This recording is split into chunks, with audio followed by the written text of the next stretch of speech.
ಅನ್ನೋದೇನೂ ಇಲ್ಲ. ಯಾರು ಅನ್ನವನ್ನು ಇಕ್ಕುವುದು, ನನ್ನಿಯನ್ನು ನುಡಿಯುವುದು. ಸ್ವರ್ಗ ಮ್ಯಾಲಿಲ್ಲ, ಸ್ವರ್ಗ ನಿರ್ಮಾಣ ಮಾಡಬೇಕು. ಹಸದು ಬಂದವ್ರಿಗೊಂದು ತನ್ನ, ಒಂದು ಕಪ್ ನೀರ, ಕಷ್ಟದೊಳಗಿದ್ದವರು ಕಣ್ಣೀರು ಒರೆಸಿ ಎರಡು ಪ್ರೀತಿಯ ಮಾತು ಯಾವ ಮನ್ಯಾಗ ಹೇಳ್ತಾರಲ್ಲ ಆ ಮನೆಯೇ ಸ್ವರ್ಗ. ಇದಕ್ಕಿಂತ ಎಲ್ಲಿ ಸ್ವರ್ಗ? ಅದಕ್ಕೆ ಮನುಷ್ಯ ದಾಸೋಹಿ ಆಗುವುದು.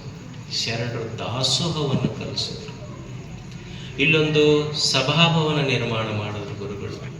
ಕಟ್ಟಬೇಕು ಇಂಥ ಒಳ್ಳೆಯ ಕೆಲಸಕ್ಕೆ ಒಂದಿಷ್ಟು ಎಷ್ಟು ಜನ ಈ ಪುಣ್ಯದ ಕೆಲಸದಲ್ಲಿ ದಾನ ಮಾಡಿದ್ದಾರೆ ನೋಡಿ.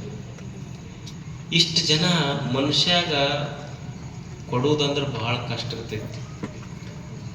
ಒಂದು ಯಾವಾಗ ಬಸ್ ಮುಳುಗಕತ್ತಿತ್ತಂತ ಹೊಳೆ, ಬಸ್ ಮುಳುಗಾಗ ಒಬ್ಬ ಹೆಣ್ಮಗಳು ಕಂಡಕ್ಟರ್ ಹುಡುಕ್ತಿದ್ಲ. ಎಲ್ಲರೂ ಅಂದ್ರೆ ಯಾವ ಬಸ್ ಮುಳುಗಕತ್ತೈತಿ, ನೀ ಯಾಕೆ ಕಂಡಕ್ಟರ್ ಹುಡುಕ? ಇಲ್ಲ, ಹಿಂದೆ 5 ರೂಪಾಯಿ ಬರೆದು ಕೊಟ್ಟಾರ. ಎಲ್ಲರೂ ಮ್ಯಾಲ ಹೊಂಟಾರ, ಅಕ್ಕಿಗೆ ಹುಡುಕಾಕ. ಅಂದ್ರೆ ಮನುಷ್ಯ ಕೊಡೋದು ಅಂದ್ರೆ ಅಷ್ಟು ಕಷ್ಟ. ಮನುಷ್ಯ ಒಂದಿಷ್ಟು ಕೊಡಬೇಕಾಗ್ತದೆ. ಯಾಕೆ ಕೊಡಬೇಕ್ರಿ? ನಾವೆಲ್ಲ ಸುಮ್ಮನೆ ಒಂದು ಕ್ಷಣ ವಿಚಾರ ಮಾಡ್ತೀವಿ. ಯಾಕೆ ಕೊಡ್ಬೇಕ್ರಿ? ನಮ್ಮ ಮನ್ಯಾಗ ನಾವು ಆರಾಮದಿವೇ ಇಲ್ಲ, ನಮಗೆ ದೇವ್ರು ನಮಗೆ ಸಂಪತ್ತು ಕೊಟ್ಟಾನ, ಉಂಡು ತಿಂದು ನಮ್ಮ ಪಾಡಿಗೆ ನಾವು ಆರಾಮದಿವಲ್ಲ, ಕೊಡುವಂತ ಯಾಕೆ ಹೇಳ್ತೀರಿ ನಮಗೆ? ಯಾಕೆ ಮನುಷ್ಯ ದಾನಿ ಆಗಬೇಕು? ಯಾಕೆ ಮನುಷ್ಯ ದಾಸೋಹಿ ಆಗಬೇಕಂದ್ರೆ, ಮನುಷ್ಯ ಈ ಪ್ರಪಂಚಕ್ಕೆ ಬಂದಿದ್ದು ಹೆಂಗೆ ಬಂದಾನ ಅಂದ್ರೆ ಖಾಲಿ ಕೈಯಿಂದ ಬಂದೀವಿ ನಾವೆಲ್ಲ. ನಾವು ಬರುವಾಗ ಯಾರೂ ಏನೂ ತಗೊಂಡು ಬಂದಿಲ್ಲ. ನಿಸರ್ಗ ನಮಗೆಷ್ಟು ಅದ್ಭುತವಾಗಿ ಸಹಕಾರ ಮಾಡೈತೆ ಅಂದ್ರೆ, ಈಗ ನೋಡಿ ನಾವೆಲ್ಲ ಈ ಜಗತ್ತಿಗೆ ಬಂದ್ವಿ, ತಾಯಿಯ ಗರ್ಭದಿಂದ ಈ ಭೂಮಿಗೆ ಬಂದ್ವಿ. ತಾಯಿಯ ಗರ್ಭದಿಂದ ನಾವು ಈ ಭೂಮಿಗೆ ಬರುವುದಕ್ಕಿಂತ ಮುಂಚೆ, ನಾವು ಭೂಮಿಗೆ ಬರುವುದಕ್ಕಿಂತ ಮುಂಚೆ ನಿಸರ್ಗ ದೇವರು ನಮ್ಮ ಸಲುವಾಗಿ ನಮ್ಮ ತಾಯಿ ಎದೆಯಾಗ ಹಾಲಿಟ್ಟು ಕಳಿಸ್ಯಾರ.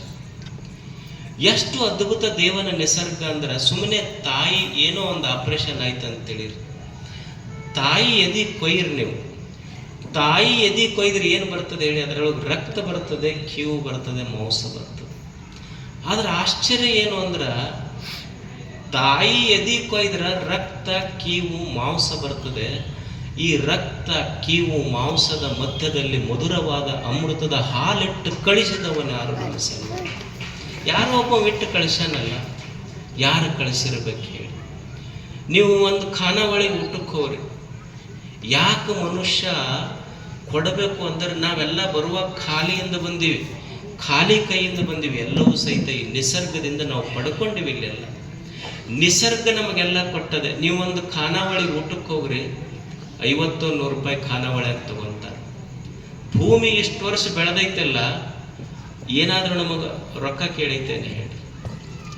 ನೀವಿಷ್ಟೆಲ್ಲ ಕರೆಂಟ್ ಉಳಿಸ್ತೀರಿ, ಬಿಲ್ ಕಟ್ಟಬೇಕಿದಕ್ಕೊಂದು ತಿಂಗಳಾದ್ರೆ.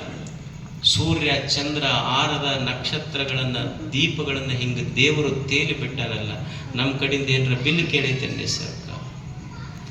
ನೀವು ಕೊರೋನಾದಾಗ ನೋಡಿದ್ರಲ್ಲ, ವೆಂಟಿಲೇಟರ್ ಎಷ್ಟು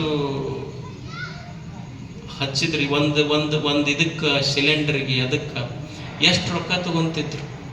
ಮತ್ತು ನಾವು ಕೊರೋನಾದಾಗ ಒಂದು ಕಲ್ತಿದ್ದೇನಂದ್ರೆ, ಅವಾಗ ಮಂದಿ ಭಾಳ ಚಲೋ ಪ್ರಾರ್ಥನೆ ಮಾಡಿದ್ರು ದೇವ್ರಿಗೆ. ಏನಂದ್ರೆ, ನಾವು ಚಲೋ ಇರ್ಬೇಕಂತಿದ್ದಿಲ್ಲ, ಮೊದಲು ನಮ್ಮ ಮಗ್ಳ ಮನೆಯವ್ರು ಆರಾಮಿರ್ಬೇಕಂತಿದ್ದು ಅವಾಗ ಅಷ್ಟ. ಉಳೋ ಟೈಮ್ನಾಗ ಅಂದವ್ರಲ್ಲ, ಅವಾಗ ಮಾತ್ರ ಮೊದಲು ನಮ್ಮ ಮಗ್ಳ ಮನೆಯವ್ರು ಆರಾಮಿರ್ಬೇಕಪ್ಪ ಅಂತ ಕೇಳ್ಕೊಂಡು. ಅಂದ್ರೆ ನೀವು ವೆಂಟಿಲೇಟರ್ಗೆ ಎಷ್ಟು ದುಡ್ಡು, ಇಷ್ಟು ಗಾಳಿ ನಾವೇನು ಫಿಲ್ಲಿಂಗ್ ಸ್ಟೇಷನ್ ಇದ್ದಂಗೆ ಹೋಗಿ ತುಂಬಿಕೊಂಡು ಬಂದಿಲ್ಲ. ಮೂಗಿದ್ದಲ್ಲೇ ನಿಸರ್ಗ ಗಾಳಿ ತಂದು ಕೊಟ್ಟೈತಿಲ್ಲ, ನಮಗೇನು ಕೊಟ್ಟಿವಿ ಹೇಳಿ? ನೀವು ನಿಮ್ದೊಂದು ಗಾಡಿ ಇರ್ತೈತಿ,